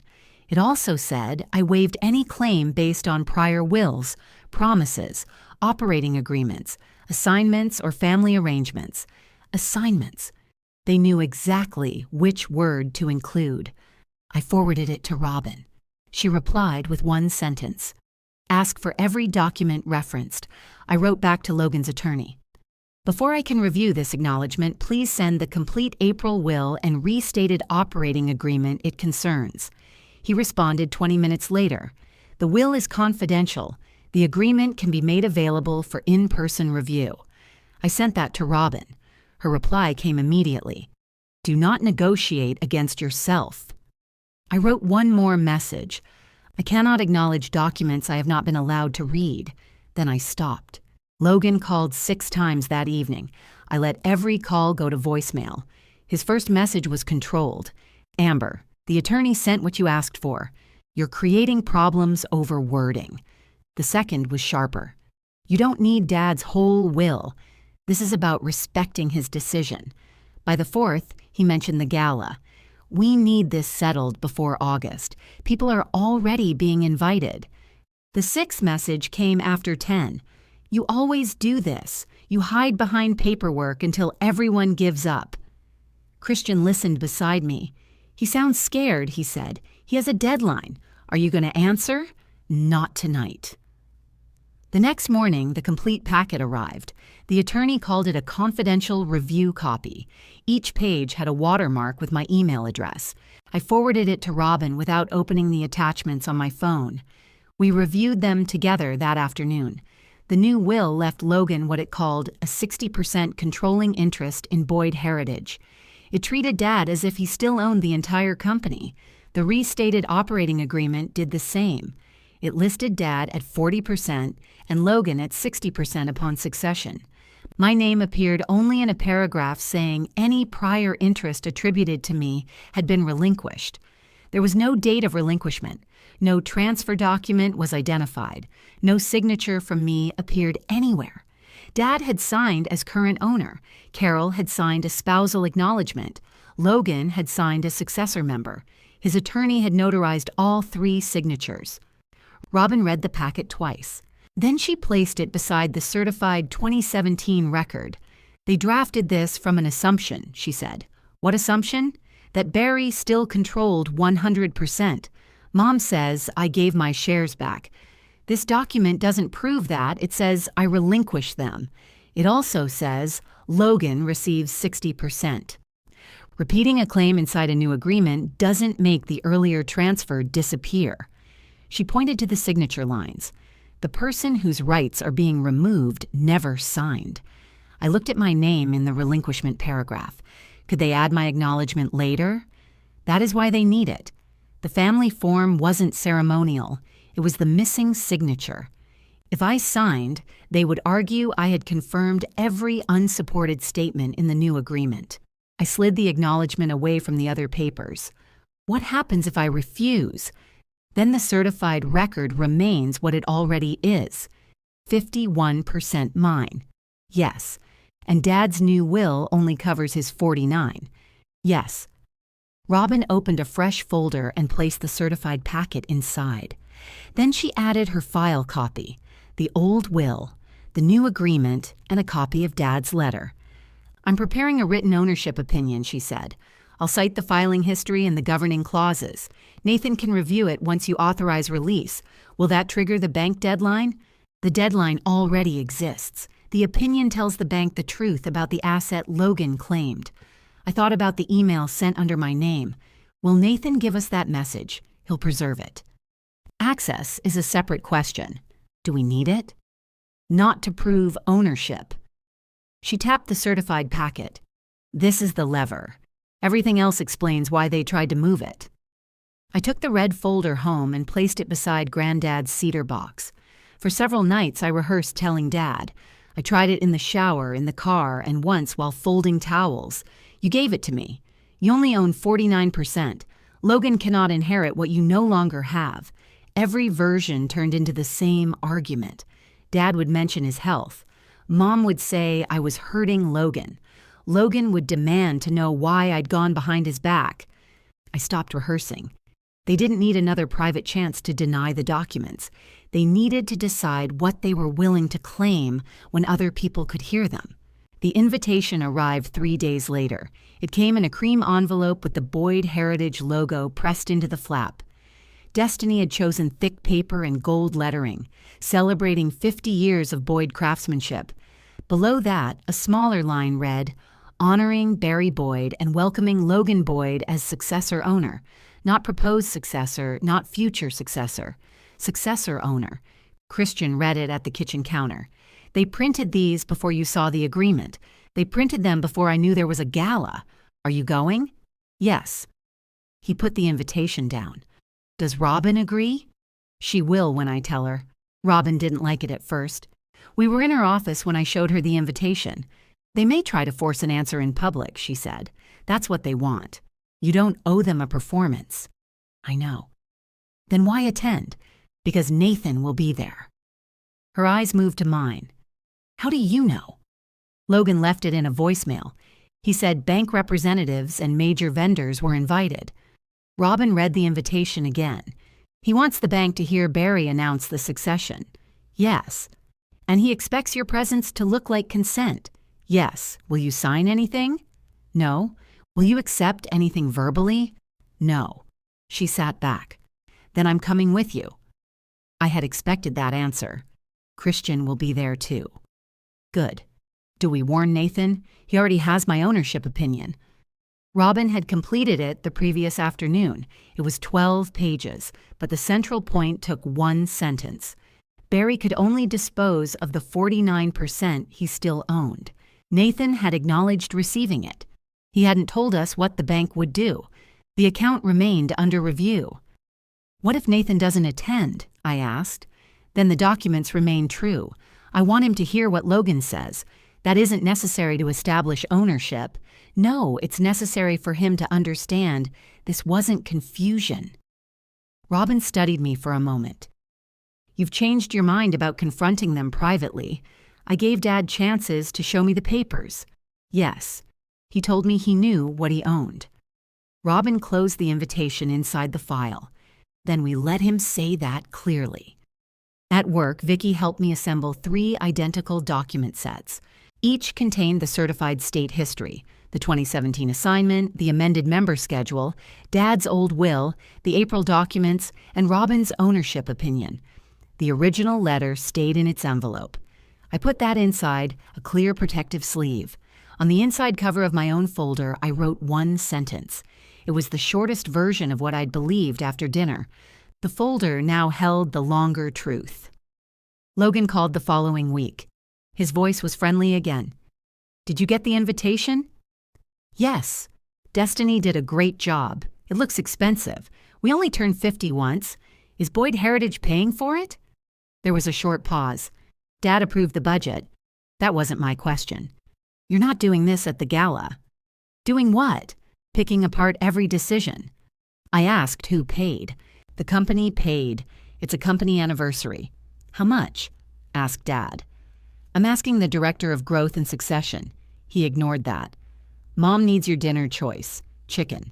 And Christian? Chicken. Are you bringing anyone else? One guest. You just said Christian. Christian is my husband. I'm also bringing Robin. Logan stopped breathing for a second. Robin Santiago? Yes. Why? She worked with Granddad and Dad. It's a company anniversary. This isn't a legal event. Then her being an attorney shouldn't matter. She wasn't invited. The invitation says each family member may bring guests. That means friends. Robin is a family friend. He lowered his voice. Amber, don't embarrass Dad. I'm attending his event. You know what I mean. I know what you're afraid I mean. He ended the call. Dad called 10 minutes later. Why are you bringing Robin?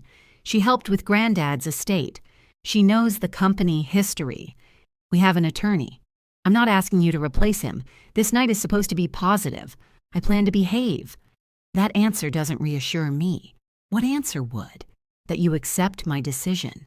I accept that you signed a new will. He waited for more. I gave him nothing else. Logan says you have copies of company records, he said. I do. Those records belong at the shop. Public records belong to the public. You know that isn't what I mean. Did he tell you which documents I have? No. Then why are you asking? Dad's voice tightened. I don't want you bringing a file into that gala. I didn't say I was. Promise me. No. Amber, if the night is only about celebrating Granddad, paperwork won't come up. He knew what I was saying. Your mother will be devastated if you cause a scene. I've never caused a scene in my life. That doesn't mean you can't start now. I looked at the red folder on my desk. Will Logan be signing the restated agreement publicly? Dad didn't answer. Will you ask me to sign the acknowledgement? It would mean a great deal to the family. That's a yes. You don't have to decide now. I've decided. Then why come? Because you invited me. He ended the call without saying goodbye. After that, nobody mentioned Robin again. The gala was held in the workshop showroom on the third Saturday in August. The company closed at noon so rental crews could bring in round tables, white linens, and a portable stage. Old Boyd heritage pieces were arranged along the walls. Each had a small card showing the year it was made. Granddad's first dining table stood near the entrance. The top had been refinished twice, but one deep mark remained near the edge. Logan wanted it covered with a floral arrangement. Ed moved the flowers to another table. It's part of the table, he told Destiny. She looked ready to argue, then noticed me watching. Fine, she said. Christian and I arrived together. Robin came 15 minutes later carrying the gray folder. She wore a navy suit and no jewelry except a watch. Logan saw her enter. He crossed the showroom before she reached us. Robin, he said. I didn't know you'd confirmed. Amber invited me. This is a private company event. Robin looked around at the customers, vendors, bank employees, and local business owners. It appears well attended. Logan turned to me. Can I speak to you outside? No. His smile stayed in place because people were watching. Then please enjoy the evening. We intend to. He walked away. Nathan stood near the stage with Sandra Bell. He acknowledged Robin with a small nod but didn't approach us. Dad moved between tables, shaking hands. He avoided me until dinner. Mom was seated beside him at the family table. Logan and Destiny sat on their other side. Robin's place card had been removed. Christian found it face down on a service table and put it beside mine. Mom saw him do it. Seating changed, she said. It changed back, Christian replied. Dinner was served at 7. Nobody discussed ownership at the table. Destiny talked about the centerpieces. Mom asked Robin whether she was enjoying retirement. I'm semi-retired, Robin said. So you still take cases? When the work matters. Mom reached for her water. After dessert, the lights dimmed. A slideshow began with photographs of Granddad in the original shop. There were pictures of Dad as a young man, employees building cabinets, and trucks lined up outside the loading door. I appeared in 2 photographs. Logan appeared in 11. One showed him holding a tape measure backward. Christian leaned toward me. Strong selection, he whispered. I looked down so Mom wouldn't see me smile. Dad went to the stage first. He thanked the employees and customers. He spoke about Granddad starting with 2 benches and 1 stubborn loading door. Then he looked toward our table. "A family business needs someone ready to carry it forward," he said. "This year forced me to think seriously about the future." Mom pressed her napkin against her mouth. Dad continued. "My son Logan came home when this family needed him. He has brought energy, vision, and new ideas to Boyd Heritage." Ed stood near the back wall with his arms folded. "Tonight, I'm proud to announce that Logan will succeed me as majority owner." People applauded. Nathan didn't. Logan joined Dad on the stage. He spoke longer. He described Boyd Home Gallery as proof that he understood modern retail. He talked about combining the 2 businesses and expanding the Boyd name across western North Carolina. That was the first time Dad looked surprised. Logan kept going. "After tonight, I'll begin taking a larger role in daily decisions. By the end of this month, the succession structure will be fully documented." He looked directly at Nathan. "This company will stand behind the future we're building." Nathan's face became still. Then Logan looked at me. "My sister has her own successful career, and she has graciously agreed to support Dad's wishes." Christian's hand closed around mine under the table. I didn't react. Logan smiled. "In fact, we're going to make that family unity official tonight."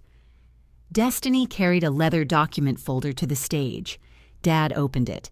Inside were the restated operating agreement and the family acknowledgement. Logan called my name. Every face turned toward me. I stood, smoothed my dress, and walked to the stage. Dad leaned toward the microphone. "This is only ceremonial," he said. Logan placed the acknowledgement in front of me. He had already signed it. Dad had signed beneath him. Carol's signature appeared on the next line. There was one empty line. Mine. Logan picked up a pen bearing the Boyd Heritage name. "Once Amber signs," he told the room, "there can never be any question about who owns this company next." That was the commitment Robin had been waiting for. Dad nodded beside him. Mom watched from the nearest table. Nathan stood near the stage. Logan held out the pen. "Come on, Amber," he said. "It's just your signature." I looked past him at Robin. Robin gave me one small nod. I turned back to Logan. "No," I said. His hand remained extended. "No what?" "No, I'm not signing." A few people shifted in their chairs. Dad stepped closer. "Amber, we discussed this." "You discussed it." I listened. Logan lowered the pen. "This isn't the time. You chose the time." His smile disappeared. Robin walked to the stage carrying the gray folder. Logan blocked the steps. "You need to sit down." Robin looked at Dad. "Barry, may I read the document you signed in 2017? Dad's face lost color. "What document?" Logan asked. "The one your new agreement claims Amber relinquished." Nathan moved closer. Robin handed me the certified packet. I placed it on the table beside the unsigned acknowledgement. The state seal faced the room. Dad looked at the folder, then at me. "You went through my files." "No." I pulled the public record. Logan reached for the packet. I put my hand over it. "Don't." I didn't raise my voice. He stopped anyway. Robin stepped to the microphone. "This is a certified filing from the North Carolina Secretary of State," she said. "It was accepted on September 8th, 2017. Logan turned toward Dad. "What is she talking about?" Dad didn't answer. Robin opened to the assignment. Barry Boyd, then sole owner of Boyd Heritage Furniture, transferred 51% of the company's membership units to Amber Boyd, now Amber Boyd Calderon. The room went completely quiet. Robin read the effective language, then the sentence printed in capital letters.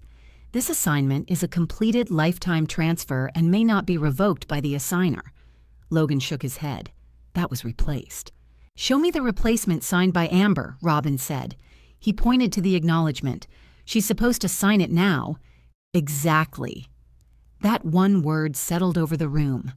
Robin turned to the amended member schedule. Since September of 2017, Amber has held 51%. Barry has held 49%. The certified company history contains no later transfer from Amber. Mom stood. She gave it back before her wedding. Robin looked at her. Where is the assignment? Logan has it. Every face turned toward him. Logan stared at Mom. I never said I had a signed transfer. You told me you had the paper, she said. I have the new agreement. The new agreement Barry signed, Robin said, not Amber. Dad leaned against the table. I took his old letter from its sleeve. You wrote this the day before the filing was accepted. He looked at the coffee mark near the bottom. I read the line into the microphone. I'm not asking you to trust a promise I might change later. I've taken care of it. What I gave you is yours. Dad closed his eyes. Logan reached for the microphone. This is an old technicality. Dad owns the company. Everybody here knows that. Nathan spoke from the floor. No, Mr. Boyd. Logan looked down at him. Nathan continued. Your bank has now received certified notice that your claimed majority interest does not exist. This has nothing to do with the bank. You invited me here to witness the succession. That's not why you're here. You looked at me when you said the company would stand behind your future. Sandra was already writing on her phone. Logan stepped off the stage. Nathan, we can discuss this Monday. The compliance deadline required valid ownership documentation. What you presented tonight conflicts with the public record and counsel's written opinion. Dad looked between them. What compliance deadline? Logan didn't answer. I did. Boyd Home Gallery owes Hickory Community Bank about $180,000. Logan told the bank he expected to control Boyd Heritage. Mom sank back into her chair. Dad stared at Logan. You said the store was improving. It is. Nathan's expression didn't change. The account has been under review since last year. Logan pointed at me. She's trying to ruin my business because she didn't get her way. I already own the majority, I said. That's the part you kept refusing to check. Sandra approached Nathan and showed him her screen. He read it, then faced Logan. Effective tonight, no additional advances or accommodations will be considered. The file is being referred for formal compliance action. People near the back began whispering. Logan looked around as if somebody might still applaud. Nobody did. I slid the unsigned acknowledgement toward him. You told everyone my signature would settle ownership, I said. You were right about that. Then I stepped away from the table. The bank sent its formal default notice 4 days later. Logan was given a short period to cure the missed obligations or provide acceptable replacement support. Boyd Heritage wasn't available to support him. I refused any company guarantee, pledge, or transfer. Dad couldn't authorize one without me. The bank also preserved the email sent under my name. The account records showed Logan requested the address, controlled the password, and approved its use for succession communications. He denied writing the message. That didn't change the bank's decision. Boyd Home Gallery lost its remaining credit access. Suppliers moved it to cash terms. Inventory thinned through the fall. By the end of the year, the storefront was closed. The bank pursued Logan under his personal guarantee. There was no dramatic arrest or secret fortune. He sold equipment, surrendered inventory, and negotiated what he could. Destiny moved out before Christmas. She sent me one message saying I could have handled everything privately. I replied, "You held the document folder on stage." She never answered. The morning after the gala, Dad came to Boyd Heritage and gave me the keys to the office. "I guess you've won," he said. "This isn't a contest. It feels like one. That's because you made me compete for something you'd already given me." He put the keys on the desk. Mom stopped coming to the workshop. Dad stayed for another month, but employees no longer knew whose instructions to follow. Robin prepared proper governance documents. We held the first recorded member meeting Boyd Heritage had held in years. Dad attended and voted his 49%. I voted my 51%. We approved an operations manager, financial reporting, and written authority limits. No family member could borrow against the company or promise its assets without proper approval. I didn't quit my career. I kept working as a senior title examiner and divided my schedule between the firm and Boyd Heritage. Some mornings began with deeds, some ended with lumber orders. Ed handled production until we hired additional help. Marlene kept the company books where both owners could review them. The false email account was closed. Logan's title disappeared from the website. Dad and Mom stepped back from daily involvement. Mom called twice asking me to help Logan negotiate with the bank. I said no both times. She told relatives I'd chosen paperwork over family. Most of them had been at the gala. Her version didn't travel far. Dad came to my house alone the following February. Christian let him in, then went upstairs. Dad carried the cedar keepsake box from the workshop office. I'd left it there while reorganizing Granddad's things. He set it on our kitchen table. "You should keep this here," he said. "I plan to." He looked older than he had at the gala. I knew the assignment was permanent when I signed it. I know. After the heart attack, Logan kept saying the old papers could be corrected. You let his attorney treat them like they didn't exist. Yes. Why? Dad looked down at his hands. Because saving him felt urgent. You always seemed safe. I didn't rescue him from the silence. Finally, he touched the envelope inside the box. That letter was never supposed to need proving. But it did. Yes. It was the first time he admitted the whole thing without asking me to make it easier for him. He apologized. Not for the dinner or the gala alone. He apologized for letting Logan use the company, for accepting Mom's lie, and for treating my stability like permission. I didn't forgive him that afternoon. I told him we could speak again, slowly, if he stopped carrying messages for Mom and Logan. He agreed. That was the relationship we settled on. Limited calls, occasional coffee, company matters handled in writing. No pretending trust had returned because he finally named what he'd done. The last time I visited the workshop, the old loading door stuck halfway up. I put both hands beneath it and lifted until it cleared the track. Granddad had been right. It still opened eventually. The letter remains in the cedar box at home. The certified assignment stays in the company records, where nobody can quietly remove it again. I learned that family promises matter, but control belongs to the person who keeps the proof and reads every page. Subscribe if you want more family justice stories, and tell me which city you're watching from.